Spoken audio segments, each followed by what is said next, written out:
Hoy lo vamos a hacer precisamente con el secretario general de OPC España, con Luis Gandiaga. Buenas tardes. Buenas tardes. ¿Cómo estás? Bien, aquí estamos.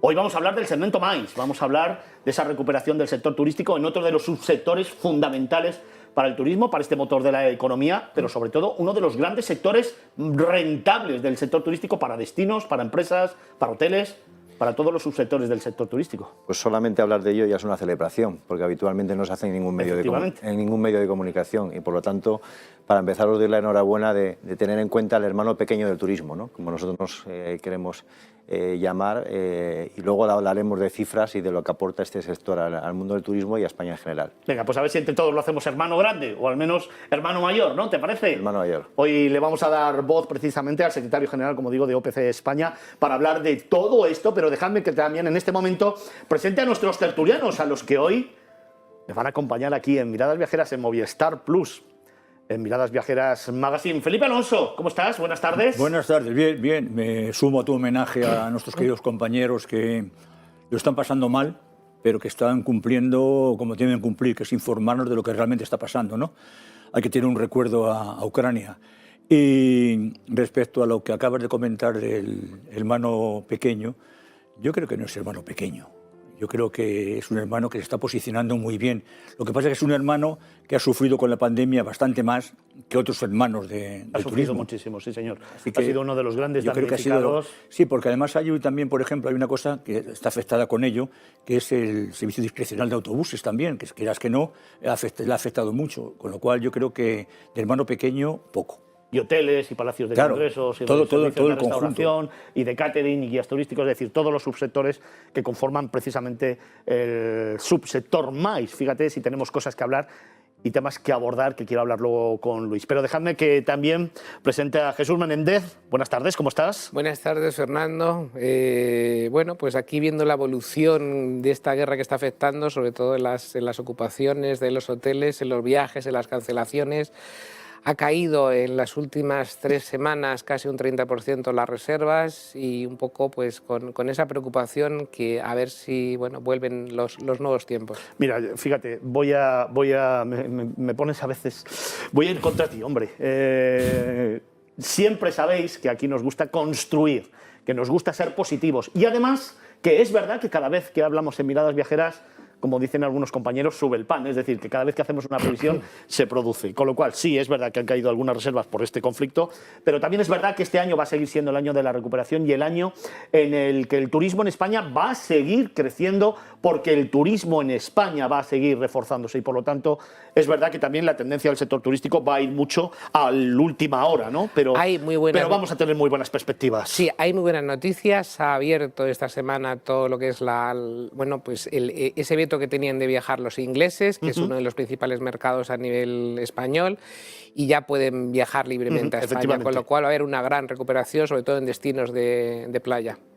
Gran Bretaña, Alemania, Francia son los destinos emisores más importantes hacia España, emisores maduros que ahora mismo ya no tienen restricciones y por lo tanto luego lo hablaremos en las noticias. Por lo tanto estoy convencido que vamos a recibir a muchísimos viajeros. Claro, aquí lo que siempre planteo, vamos a intentar que hagamos una buena estrategia de comunicación y de promoción de interior, porque siempre al final el 80% de esos 86 millones de visitantes que tuvimos en el año 19 se quedaron en nuestras costas. España es mucho más diverso que todo eso y es el único país del mundo que tiene todos los subsectores del sector turístico, que puede ofrecer a todos los viajeros cualquier posibilidad para colmar sus expectativas y sobre todo sus sueños y sus ilusiones. Seamos capaces de trabajar todos unidos, las comunidades autónomas en las que están las competencias de turismo designadas, pero seamos capaces de tener un objetivo común, de luchar todos juntos y de trabajar para que podamos potenciar todo nuestro territorio. Marianela Olivares, también buenas tardes. Aquí. De nuevo ya. Buenas tardes, escuchando Ya te atenta. echaba yo de menos. Yo también. A mí. A todos, a ti en especial, pero a todos. Y con muchas ganas de escuchar hoy a Luis, porque claro, tenemos un gran desafío. En este momento que necesitamos de la comunicación, el fomentar, el poder trasladar no solo las fortalezas de España, sino también todo lo que podemos hacer a nivel profesional. Creo que MAIS tiene mucho que decir, o sea que estoy ansiosa de escuchar a Luis hoy. Pues si te parece vamos a comenzar, porque precisamente acabas de lanzar el anzuelo. Comunicación. Luis, algunos de los retos a los que se enfrenta el sector maíz en esta última 34 edición del Congreso de OPC España, que creo que habéis celebrado en Santander, quiero recordar. Habéis hablado de cosas muy importantes como la sostenibilidad, la accesibilidad, los retos de futuro, y otra de las cosas es la comunicación y la promoción de los destinos como referentes a la hora de albergar estos eventos. Sí, evidentemente hemos hablado de esto, hemos hablado de accesibilidad, hemos hablado de la sostenibilidad, no solamente desde el punto de vista económico, sino también social. Y algo muy importante, nuestro mercado doméstico no es España, es Europa. Efectivamente. Y esto nos ha afectado muchísimo más porque la conectividad, como bien sabéis, ha estado totalmente parada y ha afectado al número de congresos o eventos que ha habido en el sector en los últimos 2 años. Desgraciadamente la pandemia nos ha parado, fuimos los primeros que paramos, hemos sido los últimos en empezar, y digo empezar porque todavía no hay consistencia, y ahora otra vez que con esta guerra de Ucrania nos ha vuelto a parar porque está empezando a haber otra vez cancelaciones. Hace 2 semanas precisamente aquí hacíamos una reflexión sobre cómo iba a afrontar, no, hace 3 semanas ya, lo dice la hemeroteca, hace 3 semanas hicimos una reflexión sobre lo que iba a suponer este conflicto en Ucrania para el sector turístico español. Hablaba yo precisamente de que el segmento maíz, el segmento de cruceros, el segmento hotelero se iba a ver muy resquebrajado, que iba a haber evidentemente una subida generalizada de precios.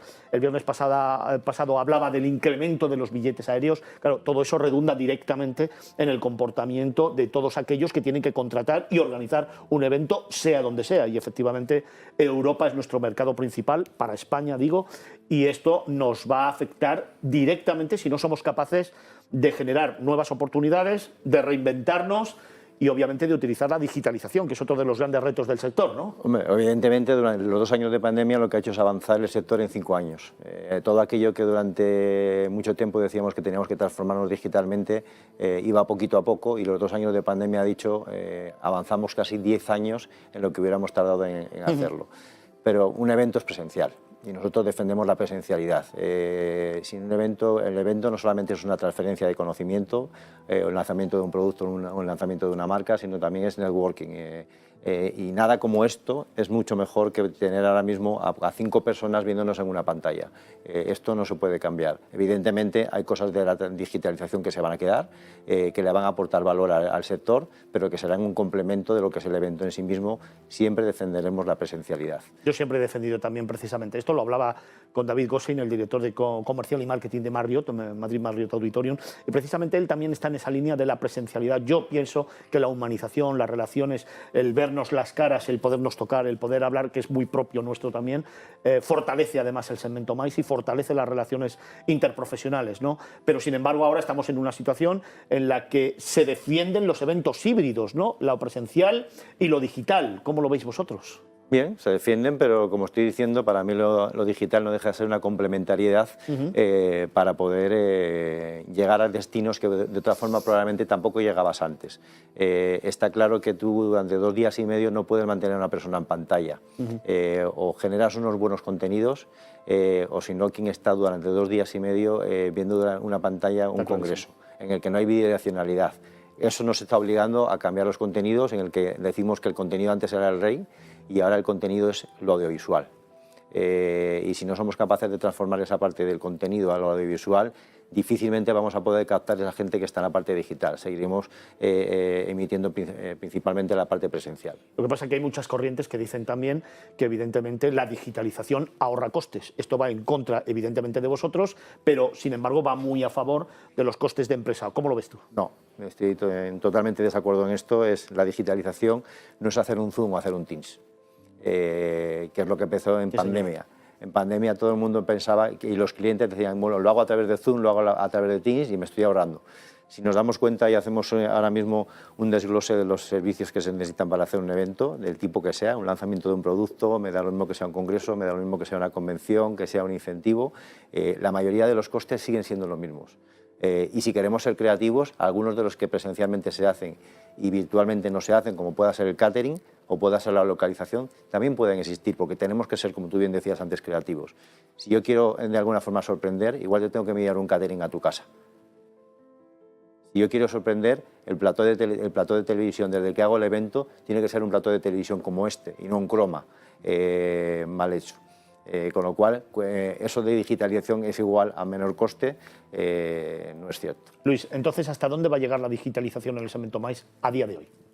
Va a llegar a ser, como decía antes, el complemento a ir a destinos en los que la gente no se va a poder desplazar. Sobre todo, uno, por costes, dos, por situaciones coyunturales como pueda ser pandemia en unos casos, guerras en otros, y tres, en este caso, gente que por circunstancias especiales sus situaciones presupuestarias no se lo permiten.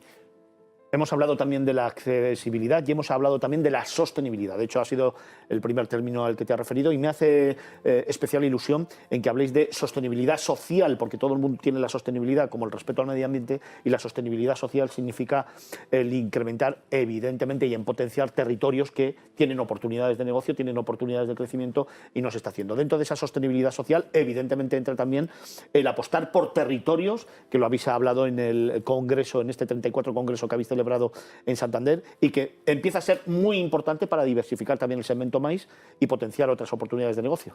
Está claro, es decir, cuando hablamos de sostenibilidad tenemos la mala costumbre de hablar de la parte medioambiental, que evidentemente existe y que hay que hacerla, y además en un sector como el nuestro es muy importante porque utilizamos mucha mercancía que realmente hay que intentar reciclar o no utilizar, pero la sostenibilidad social no deja de ser la cohesión de territorios. Y en esa cohesión de territorios estamos acostumbrados a las grandes ciudades como Madrid, Barcelona, Valencia, Bilbao, Sevilla, Málaga, etcétera. Pero existen territorios donde se pueden hacer cantidad de eventos, porque no nos olvidemos, la sigla del maíz, mucha gente todavía no la conoce, que esa es quizá por donde deberíamos empezar, ¿no? ¿Qué es maíz? ¿No? Y cuando hablamos de meetings, hablamos de convenciones, hablamos de incentivos o hablamos de ferias, el mundo del incentivo se puede producir en cualquier lugar. El otro día leía en un periódico nacional de que un pueblo abandonado se ha convertido en un gran pueblo de incentivos. Con lo cual no pensemos en las 50 ciudades más importantes que en este caso puede controlar lo que es el Spain Convention Bureau, sino que España en sí mismo tiene muchas ciudades y pueblos y territorios que se pueden convertir en un pueblo de incentivos, en un pueblo de localizaciones para audiovisual, se pueden convertir en convenciones de empresas, y eso es lo que hay que trabajar, la sostenibilidad del territorio, que será una cohesión social y será una cohesión vertebradora de lo que es España. Y trabajar muchísimo la comunicación y la formación, porque no tiene nada que ver una convención con un incentivo. Es decir, que toda la terminología tendríamos que explicarla bien de cara al sector para que todo el mundo entienda lo que es cada cosa. Eso, evidentemente, requiere, como decía antes Marianela, de una gran estrategia de comunicación que yo creo que ha adolecido el sector del maíz durante muchísimo tiempo, y también de la formación, un aspecto que creo que es un gran reto que tenéis de futuro. Voy a empezar por esto último. Tenemos un grave problema en el mundo de la formación y el talento. Y le teníamos antes de la pandemia y ahora le tenemos más. ¿Por qué? Porque como hemos dicho, cuando empezó el COVID, lo primero que paramos fuimos nosotros. Y los últimos en empezar hemos sido nosotros. Sí, pero ha habido 2 años para formar a la gente, ¿eh? Pero ha habido 2 años para que la gente se fuera a otros sectores. En los que el estilo de vida es diferente, aunque haya salarios más bajos, y que han dicho que no quieren volver al sector. Y esto nos genera un problema de búsqueda ya no de talento, sino búsqueda de personal. Y a partir de ahí, como bien ha dicho, a ese personal dotarle de talento.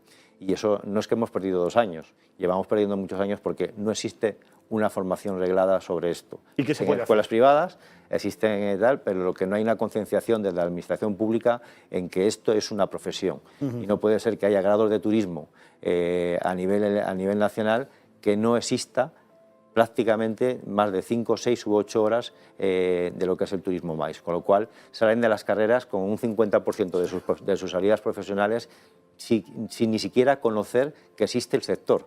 Ya no digo qué profesiones, sino sin ni siquiera conocerlo. Y esto es un grave problema que tenemos en España. Con lo cual, si tenemos problemas en la formación reglada, ¿cómo no vamos a tener problemas en la comunicación? ¿Cómo resolvemos lo de la formación?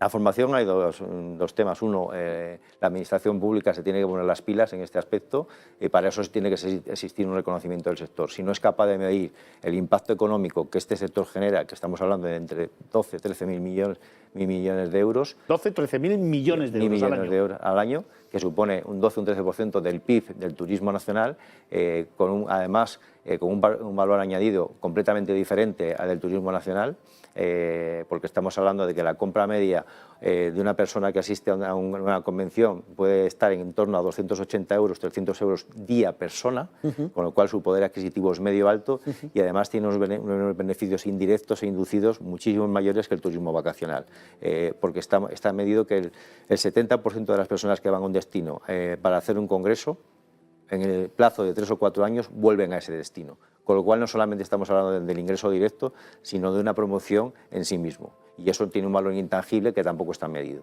Os voy a preguntar ahora precisamente por la formación, precisamente Marianela, que es experta en ello, y por lo tanto, ¿cuál es vuestra opinión a los tres tertulianos? Pero dejadme antes que haga una última pregunta a Luis. La modernización de las instalaciones es otro tema que yo creo que es importante dentro de los retos del sector. Se ha producido en algunos casos, queda todavía mucho por hacer, pero será un elemento clave, ¿no?, para poder ofrecer de cara al segmento MICE, tanto congresos como eventos como incentivos, la posibilidad de, primero, poderlos hacer tecnológicamente a la vanguardia de lo que se está pidiendo. Segundo, hacer espacios mucho más seguros, que lógicamente hay que buscar esa posibilidad, ¿no?, que ahora el que viene a un congreso va buscando seguridad y salud. Y en tercer lugar, poder tener todos los recursos para que sea un éxito y poder competir, claro. Yo creo que más que la modernización es que cada territorio tenga aquello que pueda abarcar. En este país hemos hecho muchos aeropuertos, hemos hecho muchos palacios de congresos, hemos hecho muchos recintos feriales que ahora están vacíos. Es verdad que hay que dotarlos de la digitalización, pero para mí más importante es que cada territorio tenga las infraestructuras necesarias para aquello en lo que puede competir. Lo que no puede ser es que haya aeropuertos en todas las ciudades y que haya palacios de congresos de 5.000 personas cuando tienes plazas hoteleras de 500. Es imposible que se pueda producir un congreso ahí y, sin embargo, podría ser una ciudad extraordinaria para un incentivo. Y todo el mundo queremos tener de todo y es el momento de racionalizar a qué me dedico, en qué me especializo y ese territorio seguro que tendrá. Y España en ese aspecto es diverso, es plural y tiene muchas capacidades para poder especializarse. Habría que dotarles desde luego de alma y de contenido, que es lo que de verdad hace falta precisamente en todas esas infraestructuras que tenemos diseminadas por España, en las que se ha invertido un montón de dinero que ya se podía haber hecho de otra manera y además haberlo hecho racionalmente, que hubiera sido bastante mejor para todos. Bueno, en fin, hoy tengo el día un poco crítico. Marianela. Bueno, pero yo no podía estar más de acuerdo en lo que acaba de comentar Luis.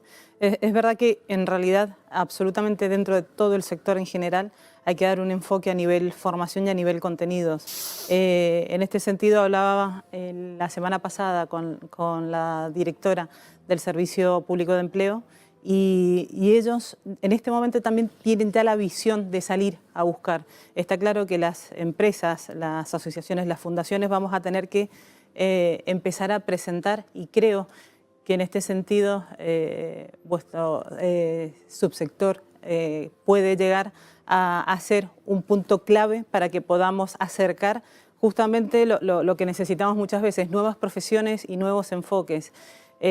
Cuando yo pienso en MICE, pienso precisamente que puede ser uno de los ejes importantísimos para sensibilizar a la sociedad y estoy muy de acuerdo contigo en el sentido de no necesitamos la digitalización que impere dentro del MICE como la parte esencial, sino como el complemento para poder llegar.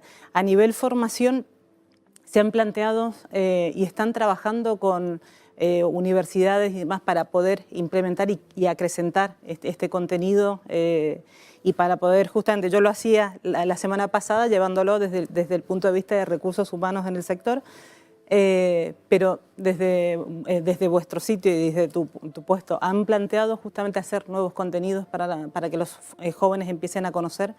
Sí, hemos trabajado y de hecho estamos trabajando con el INCUAN para que por lo menos haya certificaciones profesionales del sector. Se ha conseguido que ya haya un técnico, en este caso en eventos corporativos, que haya técnicos en el ámbito de lo que es los servicios de recursos humanos dentro del sector, todo lo que son azafatas, azafatos, toda la parte de running y compañía, pero no existe de alguna forma lo que es la formación completa como existe en cualquier otra carrera o formación, ¿no? Y eso es un problema grave, porque al final creo que no existe, quizás un atrevimiento por mi parte de esta afirmación, no existe una profesión en la que haya tanta transversalidad de necesidades de perfiles profesionales. Habla de digitalización. ¿Cuántos componentes se necesitan en una digitalización? Hablamos de catering, hablamos de transporte, hablamos de hotelería, de restauración, guías, los palacios, taxis, transportes, transfer, compras, y sin embargo no existe la profesión como tal. Efectivamente. Y ya no hablo de especialización, hablo de la visión general. Y si no hay una visión general, difícilmente por parte de la Administración va a haber la posibilidad de trabajar en una formación reglada que sirva para esto. Y ya no hablo de una universidad, hablo de un FP1, hablo de un FP2 o un módulo superior, que nos pueda por lo menos de alguna forma capacitar o habilitar ese tipo de profesionales. Jesús, hace muy poquito teníamos aquí precisamente al director comercial del Madrid Marriott Auditorium, estábamos hablando del segmento MICE y estábamos hablando del metaverso, de esto que tanto te gusta a ti y de cómo trasladarlo al segmento MICE. ¿Cómo lo ves? Pues tiene que ponerse las pilas el segmento MICE y yo crearía un metaverso en todos los centros, todos los polos y quizá todas las localidades susceptibles de realizar este tipo de eventos. Ahora mismo va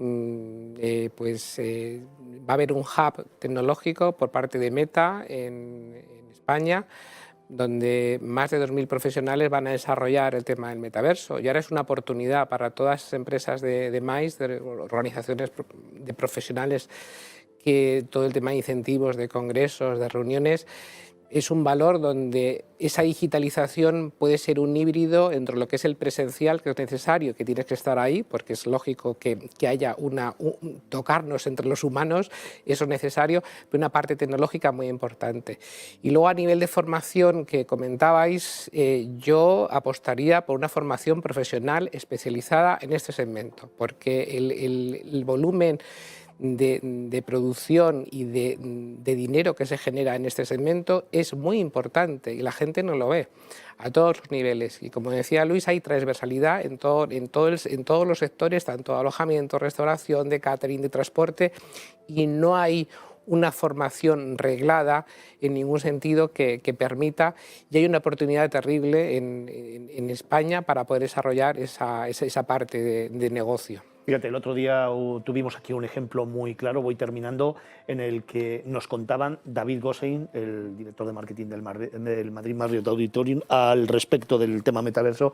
Imaginaos, en nuestro auditorio, para 2.000 personas, crear ese mundo metaverso en el que, por ejemplo, un motor de un Boeing 747 se pueda proyectar y todos los asistentes, más otros miles y miles y miles de técnicos que estén relacionados con el sector aeronáutico puedan estar entrando en ese motor, entendiéndolo, manipulándolo, conociéndolo, aprendiéndolo. Al final es ese mundo metaverso muy complementario a la humanización del segmento. Pero bueno, esto de alguna forma del metaverso, que son palabras nuevos y sistemas nuevos, es Jesús. Ya de alguna forma se han utilizado otras fórmulas digitales para poder hacerlo. Yo conozco, en este caso y en mi ámbito empresarial, de cómo presentar un motor de una forma diferente a través de la realidad virtual. Es decir, ir cada ingeniero presentando la pieza de cada motor, su pieza, la parte de la pieza de cada motor, y cuando el motor ya está montado, salir el CEO para decir, este es el motor del coche tal. Esto ya se ha hecho para lanzamientos de coches, en este caso al mundo de la prensa, ¿no? Al final lo que estamos hablando es un avance de la digitalización que nos lleva a tener una herramienta más, pero una herramienta más. Vuelvo a esa reflexión que hacemos siempre aquí. Primero, la digitalización sin la humanización no existe, tienen que ir de la mano y tienen que complementarse. Y segunda reflexión, que me habéis escuchado en muchas ocasiones y de la que hablaba Luis Gandiaga, que es el secretario general de OPC España. Si no somos capaces de sentir orgullo de pertenencia al sector, si no somos capaces desde la familia en primer lugar, luego en las escuelas, luego en las administraciones, en las empresas y en los estamentos de formación, a todos nuestros talentos, a toda la gente que pertenece al sector del turismo, inculcarles que este sector es el gran motor de la economía en España y que pertenecer y trabajar en este sector es algo grande, mal vamos en este país cuando el sector del turismo representa el 13% del PIB en España y además casi un 18% de PIB indirecto. Por lo tanto, o somos capaces de verdad de sentir orgullo de lo que somos, de dónde trabajamos y de lo que hacemos en todos los subsectores del sector turístico, o no vamos a avanzar. Luis. Sí, solamente añadir una cosa y sobre todo ser muy sensatos cuando estamos hablando públicamente todos aquellos que representamos algo dentro del sector. Cuando un ministro habla de que el turismo en España es lo que es y que es un turismo de mochila, lo que no es capaz de ver es el daño que nos hace. Bueno, al día siguiente y al siguiente, cancelaciones de empresas que pensaban en España como destino de un evento que deciden irse a Londres, deciden irse a Francia o deciden irse a Alemania. Y eso es súper importante. Todos debemos ser responsables de lo que decimos y sobre todo cuando optamos por tener cargos públicos y podemos tener la oportunidad de decirlo, ¿no? Con lo cual, lo que pediría ante todo ahí es conocimiento, si no sabemos preguntar y sobre todo prudencia. Tenemos un par de ministros que los mandaba yo de vacaciones a Siberia en estos momentos. Pero también es verdad, igual que digo esto, digo también que los medios de comunicación, así es como hemos empezado, deberíamos también los profesionales de la información saber de lo que hablamos, formarnos en el sector turístico y apoyar este gran motor de la economía. Tenemos una gran responsabilidad y desgraciadamente en los medios de comunicación nacionales no se toca ni se informa sobre el sector del turismo. Hablamos de viajes, pero no hablamos del sector turístico y por eso aquí esta es la casa del sector turístico y aquí seguiremos hablando y nadie nos va a callar. Seguiremos hablando de todos los subsectores del sector turístico porque queremos construir, queremos ayudar y queremos apoyar a este gran motor de la economía en España que es el turismo. Luis, unos segundos mirando a cámara para lanzar un mensaje. No, el mensaje es muy claro, es decir, tenemos que dar la importancia que creo que realmente tenemos a nivel económico. Si lo queremos medir por sostenibilidad, creemos que es un sector sostenible medioambientalmente, sostenible económicamente y sostenible socialmente, que genera trabajo, que genera riqueza, que estamos hablando de unos beneficios directos, hemos hablado del PIB que en este caso representa en el mundo del turismo y que genera unos beneficios indirectos e inducidos que no generan otros sectores y que por eso hay que apostar por el sector MAIS como un sector más y hablar del hermano mayor y no tanto del hermano pequeño del turismo. Esta es tu casa, cuando quieras, cuando lo necesitéis, cuando tengáis que hablar del segmento MAIS, cuando emprendáis esa cruzada para ser hermano mayor de verdad, aquí vais a tener siempre un altavoz y siempre contaremos lo que estáis haciendo. Así que cuenta con nosotros porque nosotros contamos con vuestro sector.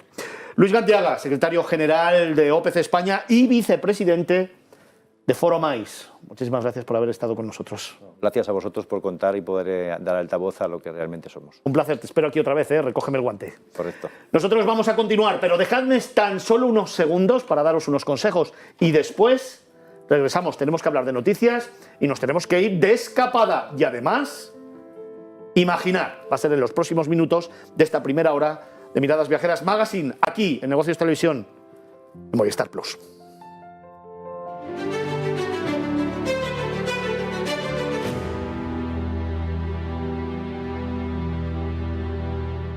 Continuar nuestro camino aquí en Miradas Viajeras y lo vamos a hacer hablando de actualidad. Os contamos rápidamente noticias del sector.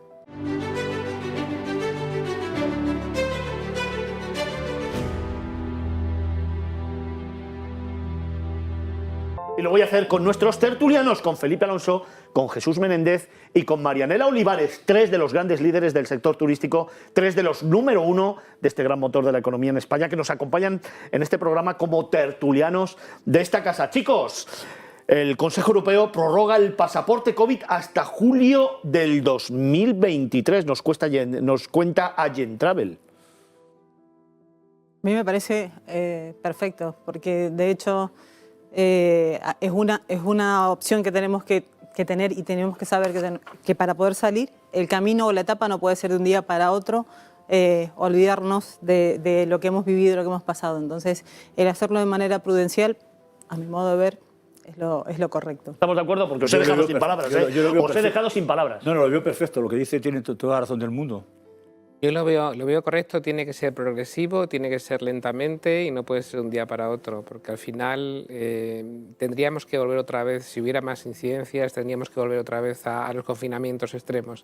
Oye, no sé quién lo ha comentado antes, pero el Reino Unido levanta todas las restricciones a los viajes que tenía por la pandemia, un mercado muy importante para nosotros. Para nosotros es importantísimo. Ya marcó la línea Irlanda, ahora el Reino Unido, y yo espero que eso redunde en beneficio de que vayamos allí nosotros y también que vengan ellos. Además lo hace a partir de hoy, del 18 de marzo, a partir de este viernes, Libertad.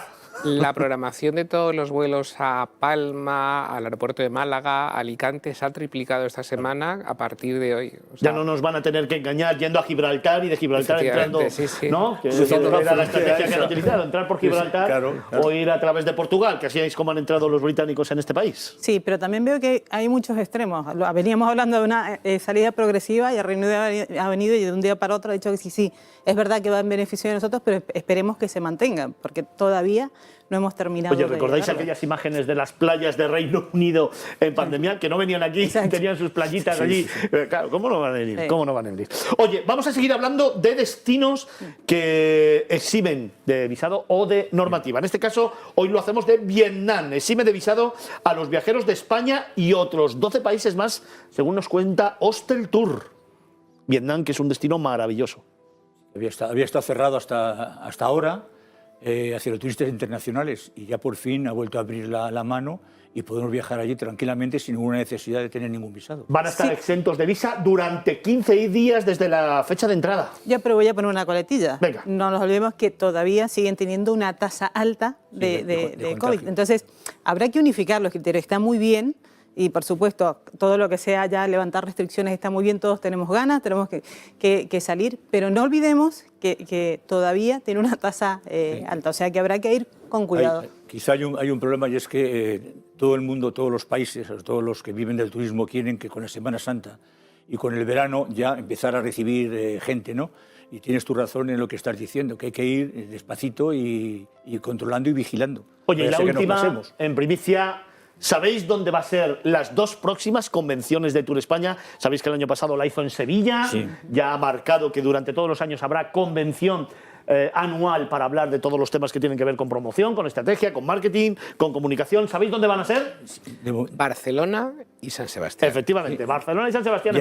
Ya había 20 ciudades que habían propuesto ser ella la sede y al final se ha decidido que fuese en Barcelona el año que viene y me hubiera gustado, esto ya es una cuestión personal, porque la conozco mucho y porque se lo merece, me hubiera gustado llevar este tema a Aillín, a Ciudad Real. Pero bueno, en fin, Albacete, perdonadme, Albacete. Aillín con María Jesús, con la concejala de turismo, que se lo ha currado, pero bueno, Barcelona y San Sebastián han sido las ciudades elegidas. Está muy bien y de hecho Barcelona, en este caso, que ha sido una de las más afectadas y es verdad que ha tenido poca promoción para lo que es el empresario turístico y hostelero, viene muy bien, porque es verdad que ellos lo han pasado mucho peor que aquí en Madrid, que hemos estado más activos a nivel comunidad. Pues son otros dos destinos más para tener en mente para poder acudir a esa convención de Tour España y seguir aprendiendo.